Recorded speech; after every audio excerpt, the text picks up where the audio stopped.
This is WPTV, today on 5. Saved for another month. Thousands of families have more time before the federal eviction moratorium expires July 31st, but this extension is intended to be the last one. That's right. According to the Florida Office of State Courts, as of March 2020, more than 100,000 evictions have been filed across the state. WPTV News Channel 5's Michelle Casada actually have more on that. Michelle Casada will take an in-depth look at how we got here and what's next for struggling tenants.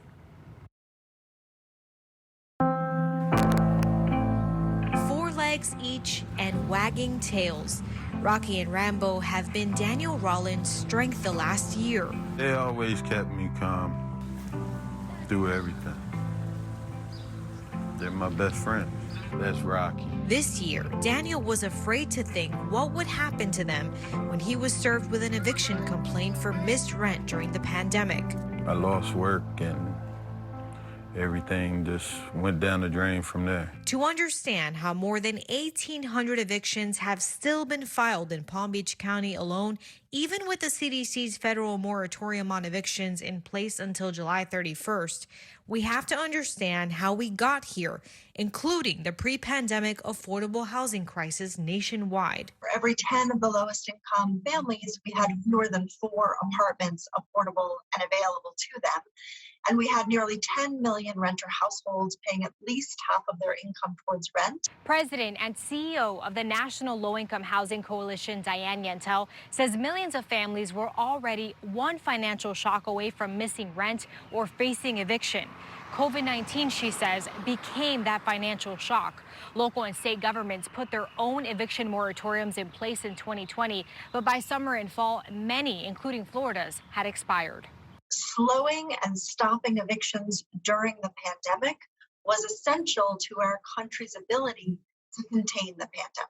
Being a public health measure, the Trump administration, through the CDC, issued a moratorium on evictions, but it only protects tenants from non-payment evictions and doesn't stop evictions from being filed. The order allows for landlords and courts to take all the steps in the eviction process up to physically removing somebody from their homes, which is prohibited under the order. It means that when the moratorium expires, in some places, that final act of physically removing people from their homes may happen very quickly. Daniel's eviction was already moving through the court system, and he did something he feels many people in his position are afraid to do. Listen, I was ashamed for a really long time and scared to ask for help. But when I came to the Lord's Place, they showed me a different way. The Lord's Place, a nonprofit organization breaking the cycle of homelessness in Palm Beach County, helped Daniel get into a new apartment. He's working again and back on his feet. But the director of homeless outreach at the Lord's Place says hundreds are calling every day looking for help. Most of the people that are calling in now are people that have never touched the homeless system before. Palm Beach County received $45 million for rental assistance emergency services and is issuing those funds through September. Tenants have to meet eligibility for emergency rental assistance. Daniel said he sought help to keep a roof over his head and his best friends. Those are my buddies. I couldn't let them go nowhere. For a long time, Daniel was worried about what he might lose, and now he's looking ahead to what he can have. Michelle Casada, WPTV News Channel 5. We are taking an in-depth look at this story as part of our commitment to dig deeper into important issues surrounding housing in South Florida. And the eviction moratorium was first issued September 4th last year.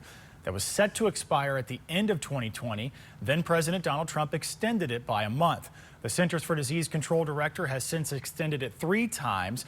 Director saying the latest extensions will be the last, meaning the moratorium will expire at the end of this month.